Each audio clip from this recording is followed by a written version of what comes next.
B107।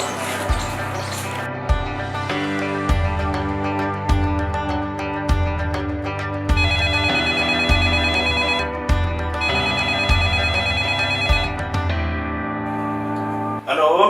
हाँ जी, मकान number B107 के सामने खड़ा हूँ मैं। खाना मंगाया था किसी ने। हाँ जी बस ठीक पहुंच गए सर। आप आ जाओ, इसी मकान में आ जाओ, तीसरी मंजिल पर आ जाओ। ठीक है, जा रहा हूँ। आ तो लिए वाले। अच्छा चलो। एक बात है पिताजी, इस लॉकडाउन में सरकार ने पूरी सुविधा दे रखी है। अब देख लो, फोन करो कितनी देर हुई, सेवा हाजिर है। अजी मैं तो नू कहूँ पूरी जिंदगी इस देश का प्रधानमंत्री मोदी रहे और यूपी का सीएम योगी है। पिताजी बहुत तेज भूख लग रही। मैं लाला, भूख तुझे ही के लग रही? भूख तो सब ही लग रही, पर क्या करे, मजबूरी। 21 दिन का इंतजाम तो मैंने पहले ही करके धर लिया था, अब वो तो खत्म हो लिया। अब मोदी जी ने लॉकडाउन और आगे को बढ़ा दिया। बता, अब तो ना तो कहीं जा सकते, ना किसी को यहाँ बुला सकते, ना किसी पे तो मांग सकते। ये तो बड़ी परेशानी का काम होगा। क्या करा था बताओ?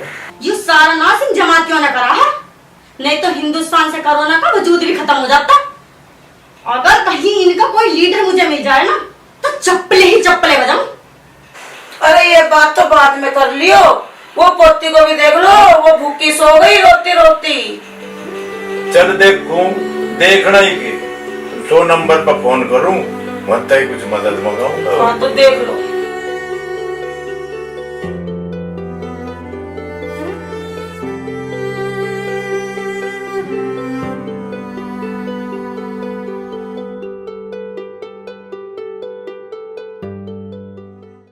हेलो। हाँ जी सर, नमस्कार। मैं जी राम पारक, ब्लॉक बी, मकान नंबर 107 से बोल रहा जी। हाँ जी सर। सर परेशानी इतनी है जी, 3-4 दिन हो गए पूरा परिवार भूख से परेशान है जी। कुछ मदद भेज दो, यही गुजारिश है आपसे सर। ठीक है जी, ठीक है जी। बिल्कुल ठीक कह रही है तो। अरे भैया, है कोई करना है? आओ जी, आओ दरोगा जी। दरोगा जी राम राम। बैठो जी, जरा पानी लेगा। खाने का ऑर्डर तुमने ही करा था फोन पे? हमने दिया था जी। अरे थारा नाश हो जा थारा। 3 मंजिल का मकान लेके बैठे हो, अब गरीबों की तरह फोन करके खाना मंगा रहे हो। शर्म नहीं आई तुम्हें? अब गरीबों के हक का खाना अगर थारे जैसे कोठी वाले आदमी मंगाओगे तो इन्हें गरीबों को कहां से मिलेगा खाना? अरे शर्म करो, थोड़ी शर्म करो। बैठो जी, शर्म की बात भी बताओ मतलब।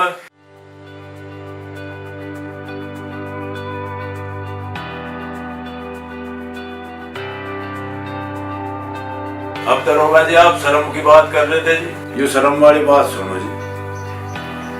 मैं गांव में था आकर, यहाँ शहर में एक नौकरी करने लगा जी। एक छोटा सा मकान ले लिया किराए पे।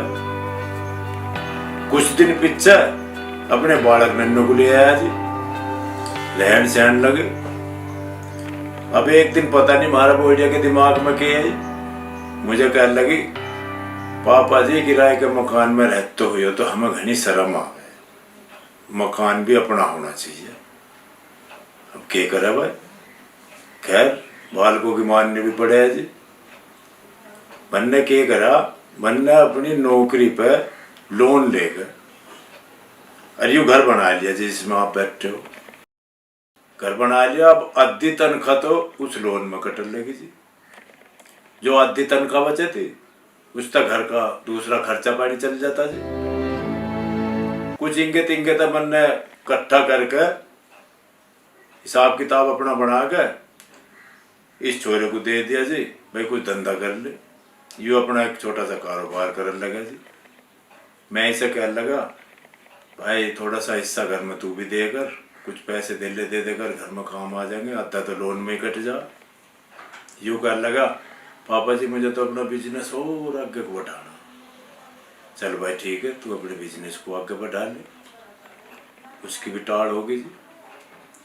अब भाई कहाँ तक खर्चा करूँ दिमाग में आई, तो मैंने नीचे के दोनों पोर्शन किराए बैठा दिए। भाई किराया आ लगेगा, थोड़ा सा और अच्छा होगा। अब घर तय नाद ले आए करे थे पहले, जहाँ बाहर 2 टंकी भरी खड़ी रहती। अब एक दिन वो फेर कर बोली, क्योंकि पापा जी आने जाने वाले आकर यूँ कहें यूँ कि कबाड़ इकट्ठा कर रखा है तब न मकान में। हमें तो बहुत शर्म आ गए। मैंने भी दोनों टंकी खाली करवा के कबाड़ी को बेच दीजिए। अब फिर एकदम क्या हुआ, यूँ सुसरी कोरोना की बीमारी आ बैठी हिंदुस्तान में, चारों ओर फैल गई। सरकार ने लोगों की जान बचाने के लिए 21 दिन का लॉकडाउन कर दिया। फिर सुसरे पता नहीं कहाँ तक मरे, ये भाग नालायक बदतमीज कहीं के ये तबलीगी जमात वाले आ बैठे थे।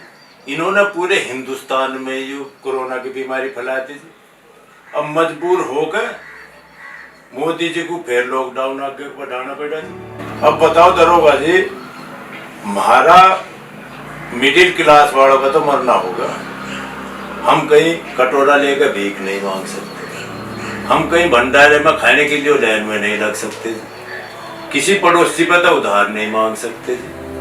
क्या करें, मरना तो हमारा होगा।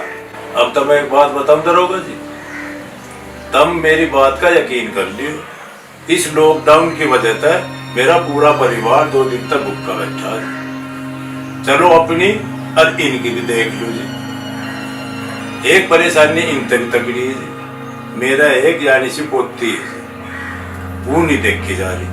2 दिन तक उसका रो रो कर बुरा हाल है।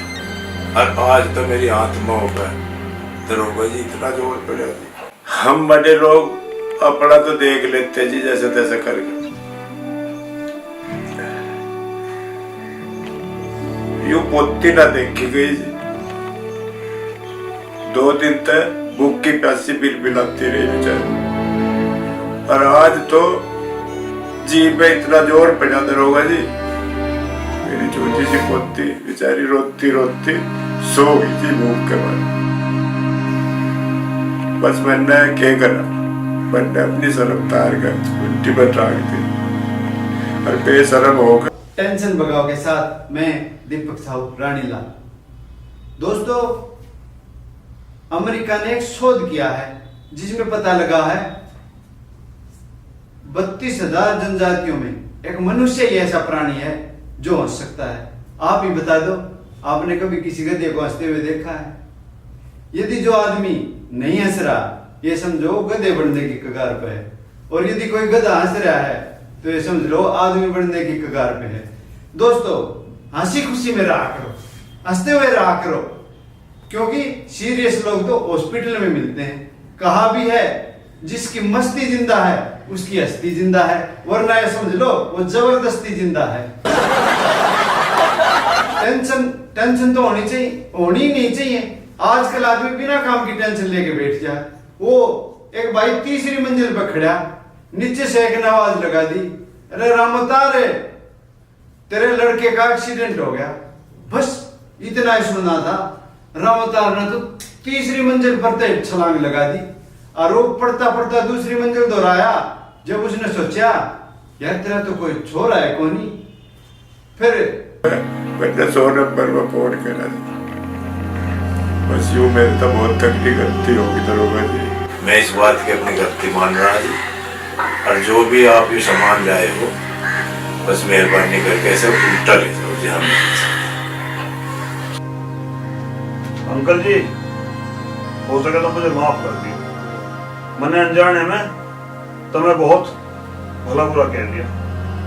मुझे नहीं पता था, ये तो मेरे दिमाग में बात ही आपकी वजह से आई है कि गरीबों के लिए तो 10 दान करता बैठे हैं तैयार, अमीरों को जरूरत नहीं, अब मिडिल क्लास वालों का क्या होगा?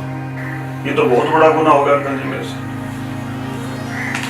आप ऐसा करो, इसमें तो थोड़ा सा खाना फल फ्रूट है, इसे रखो और बुरा ना मानो तो मेरी एक गुजारिश है आपसे आज जो ये 5,000 रुपये रख लो जी। ना दरोगा जी ना, हम थाने आपका हाथ जोड़ रहे थे, पर जितनी हमारी तो गलती होगी। अंकल जी मुझे पता है आप खुददार हो, आप खैरात नहीं लोगे। मैं कह रहा हूँ आप ये पैसे रख लो, जब तुम्हारे लड़के का काम धंधा चल जावे मेरा नंबर आप पे है ही, मैं अपना अकाउंट नंबर दे दूंगा, उसमें डलवा दियो। कुछ दिन की तो समस्या है, उसके बाद थोड़ा काम चल जाएगा। मैं तो जब तक की मदद कर रहा हूँ, थोड़ी हाथ जुड़वा लो मेरे से।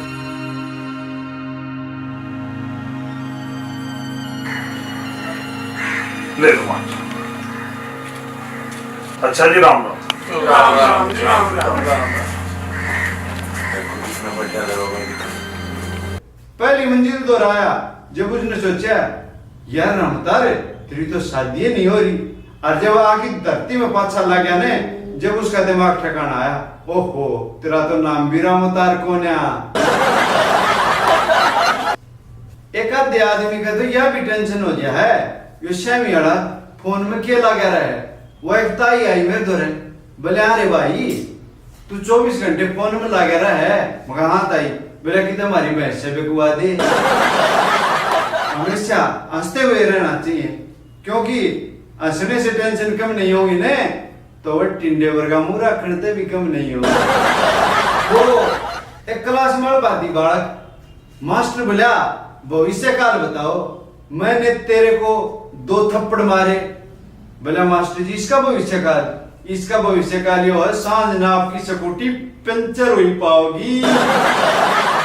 वो लड़के का रिजल्ट आ गया, रिजल्ट में फेल हो गया, पर न्यू समझ में नहीं आई वो घर न जाके क्या करूं। घर न जाते बाबू बोला बेटा तेरा रिजल्ट का कह रहा। बोला बाबू वो सरपंच का छोरा है वो फेल हो गया। अरे बोला तेरा रिजल्ट का कह रहा। बोला वो बैंक में नहीं है राते शाम, उसका छोरा भी फेल हो गया। बोला अरे मनु को तेरे रिजल्ट का कह रहा। छोरा बोला तू कौन सा प्रधानमंत्री लाग रहा है, मैं भी फेल हो गया। भाइयों न्यू कहेंगे हरियाणा का आदमी उल्टे जवाब दे है, और न्यू नहीं कहते अगर सवाल ले तुम उल्टे पूछो, उल्टे जवाब थोड़ी दे है, तुम सवाल उल्टे पूछो। वो एक मिस्त्री घड़ी ठीक करके घंटा घर पर के उतरने लग रहा। एक बोला भाई घड़ी समार के आया है। बोला ना आँख खराब हो रही है, टाइम देखने चढ़ा था। वो एक बताओ का मुकदमा चला गया रेलवे डिपार्टमेंट का। जज ने बढ़ती है सवाल पूछ दिया, बोला ताऊ के भैंस रेल के पटड़ियां पर थी।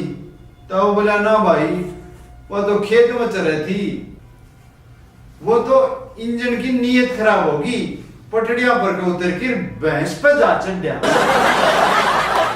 वो एक भाई साइकिल में हवा भरने लग रहा। वो दूसरा बोला भाई हवा भरा है। बोला ना भाई हवा तो काल भरूंगा, आज तो प्रैक्टिस करूंगा। वो एक नाई दौड़ गया। नाई बोला बाल छोटे करने हैं, वो भी कसूता था। बोला बर्थडे कर सके से। बैठे बैठे जिक्र हो गया। बीवी जी बोली आपको मेरा क्या अच्छा लगता है। मैंने कह दिया मुझे आपका अच्छा लगता है आपकी फ्रेंड शिल्पा, आपके मामा जी की लड़की पूनम, आपकी फ्रेंड सुषमा। न्यू ईयर की पार्टी की तैयारियां चल रही थी।